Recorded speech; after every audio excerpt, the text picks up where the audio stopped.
বান্দরবান এই বগালেকে আসার সময় রাস্তাটা একটু টিউমারের মতো ফোলা ফোলা।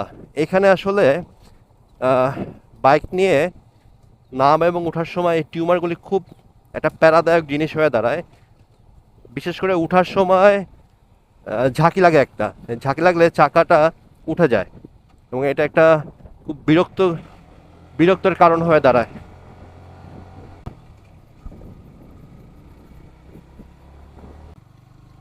আমরা রুমাতে যাব, রুমাতে যে দেন সেখান থেকে ওয়াই জংশন থেকে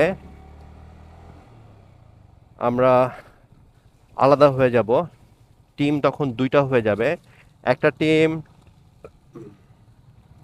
হচ্ছে বান্দরবন থেকে চিটাগাংয়ের দিকে চলে যাবে, আর একটা টিম চলে যাবে হচ্ছে আলীকদমের দিকে, থানচি, ডিম পাহাড়, আলীকদম।